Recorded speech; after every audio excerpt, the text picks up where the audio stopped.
Mis hermanos, feliz día, les habla Teo Hernández.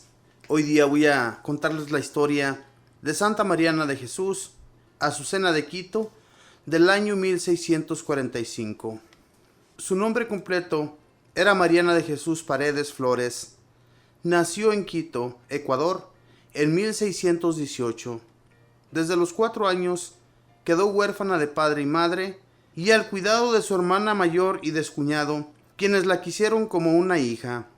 Desde muy pequeñita demostró una inclinación hacia la piedad y un enorme aprecio por la pureza y por la caridad hacia los pobres. Ya a los 7 años invitaba a sus sobrinas, que eran casi de su misma edad, a rezar el rosario y a hacer el Vía Crucis. Se aprendió el catecismo de tal manera bien que a los 8 años fue admitida a hacer la primera comunión, lo cual era una excepción en aquella época. El sacerdote que le hizo el examen se quedó admirado de lo bien que esta niña comprendía las verdades del catecismo. Al escuchar un sermón acerca de la cantidad tan grande de gente que todavía no lograba recibir el mensaje de la religión de Cristo, dispuso irse con un grupo de compañeritas a evangelizar paganos. Por el camino las devolvieron a sus casas porque no se daban cuenta de lo grave que era la determinación que habían tomado. Otro día se propuso irse con otras niñas a una montaña a vivir como anacoretas, dedicadas al ayuno y a la oración. Afortunadamente un toro muy bravo las devolvió corriendo a la ciudad.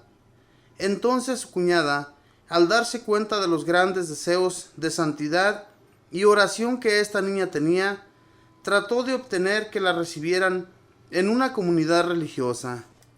Pero las 2 veces que trató de entrar de religiosa, se presentaron contrariedades improvistas que no le permitieron estar en el convento. Entonces ella se dio cuenta de que Dios la quería santificar quedándose en el mundo. Se construyó en el solar de la casa de su hermana una habitación separada y allí se dedicó a rezar, a meditar y a hacer penitencia. Había aprendido muy bien la música y tocaba hermosamente la guitarra y el piano. Había aprendido a coser y a bordar, y todo esto le servía para no perder tiempo en la ociosidad. Tenía una armoniosa voz y sentía una gran afición por el canto, y cada día se ejercitaba un poco en este arte. Le agradaba mucho entonar cantos religiosos que le ayudaban a meditar y a levantar su corazón a Dios. Su día lo repartía entre la oración, la meditación, la lectura de libros religiosos, la música, el canto y los trabajos manuales. Su meditación preferida era pensar en la pasión y muerte de Jesús. En el templo de los padres jesuitas encontró un santo sacerdote que hizo de director espiritual y le enseñó el método de San Ignacio de Loyola, que consistía en examinarse 3 veces por día la conciencia, por la mañana para ver qué peligros había en el día y evitarlos, y qué obras buenas tendremos que hacer. El segundo examen, al mediodía, acerca del defecto dominante, aquella falta que más cometemos, para planear cómo no dejarnos vencer por esas debilidades. Y el tercer examen, por la noche, acerca de todo el día, analizando las palabras, los pensamientos, las obras y las omisiones de esas 12 horas. Estos 3 exámenes le fueron llevando a una gran exactitud en el cumplimiento de sus deberes de cada día. Para recordar frecuentemente que iba a morir y que tenía que rendir cuentas a Dios, se consiguió un ataúd y en él dormía varias noches cada semana, y el tiempo restante lo tenía lleno de almohadas que semejaban un cadáver, para recordar lo que le esperaba al final de la vida. Se propuso cumplir aquel mandamiento de Jesús: quien desea seguirme, que se niegue a sí mismo. Y desde muy niña empezó a mortificarse en la comida, en el beber y en el dormir. En el comedor colocaba una canasta debajo de la mesa. Se servía en cantidades iguales a todos los demás, pero sin que se dieran cuenta, echaba buena parte de esos alimentos en el canasto y los regalaba después a los más pobres. Uno de los sacrificios que más le hacía sufrir era no tomar ninguna bebida en los días de mucho calor, pero la animaba a esta mortificación en pensar en la sed que Jesús tuvo que sufrir en la cruz. Se colocaba en la cabeza una corona de espinas mientras rezaba el rosario.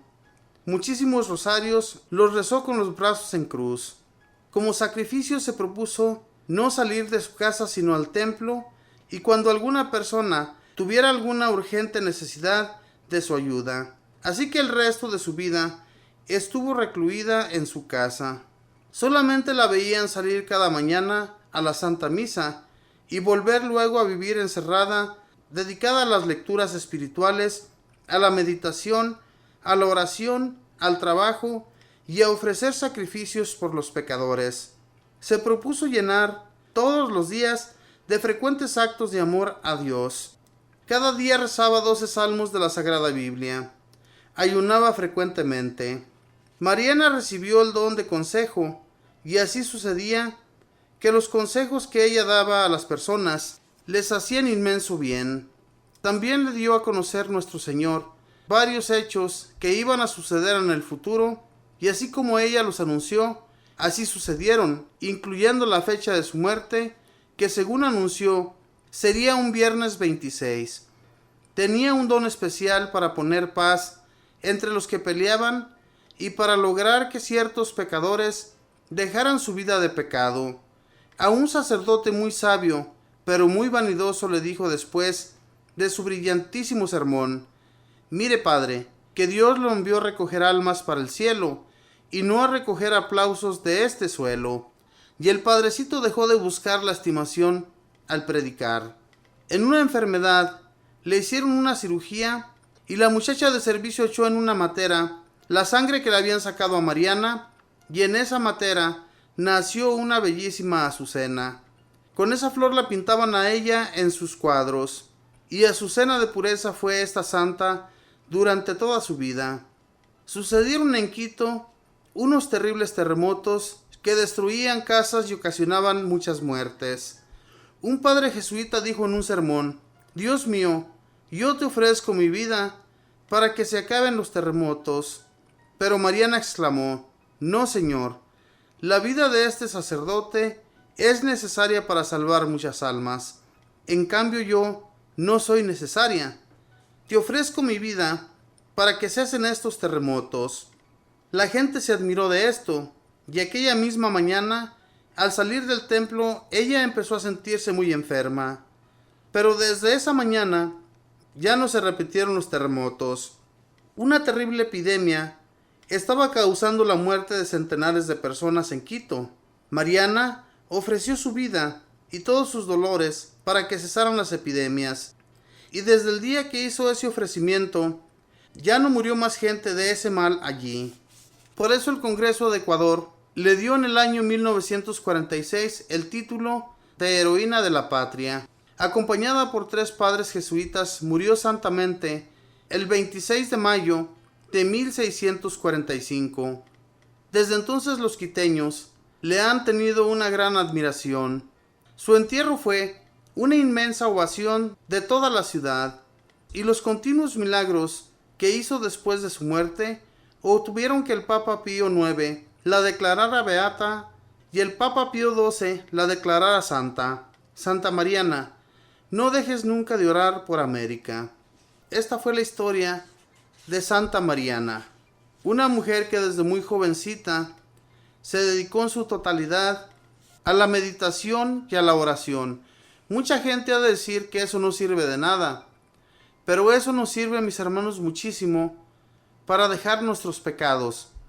Si nosotros nos dedicáramos muchísimo más a la oración y a la meditación, en hacer penitencia y todo eso que nos ayuda a recoger muchas almas para Dios, todo lo que ofrezcamos, si lo ofreciéramos, mis hermanos, por los más necesitados, por los que están llenos de pecados, les aseguro que habría muchas conversiones de nuestros hermanos allá en las calles, allá en aquellos lugares de pecado, donde existe la prostitución, donde hay tanto alcoholismo, donde hay drogadicción, y todo eso, mis hermanos, con nuestras oraciones, con nuestra meditación y con nuestros ayunos, servirían mucho para ganar esas almas para Dios. Pero somos tan flojos que no somos capaces ni siquiera de hacer unos cuantos minutos de oración. Y entonces, ¿de qué manera vamos a ayudar a todos nuestros hermanos a que Dios nuestro Señor abra sus corazones y ellos cambien su procedimiento? En realidad no podríamos lograr hacer nada si nosotros no nos ponemos a orar, si nosotros no nos ponemos a ayunar, como esta jovencita lo hacía. Aunque ella quiso muchas veces entrar a una comunidad religiosa, nunca fue admitida, pero tal vez porque era muy jovencita, tal vez porque hubo impedimentos de su familia, nosotros no sabemos.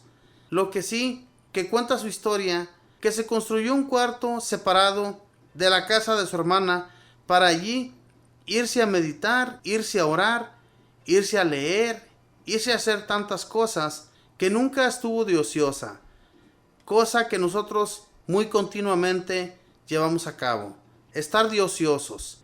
Eso, mis hermanos, a nosotros nunca nos va a servir para nada. Si no dejamos de ser ociosos, nunca vamos a ayudar a nadie en su conversión, ¿verdad? La conversión se adquiere a través de nuestras oraciones, a través de las meditaciones que hagamos ante Dios. Entreguémonos más a Dios, mis hermanos, y Dios va a ayudar a muchos hermanos que andan por allá en el pecado a convertirse por nuestra oración.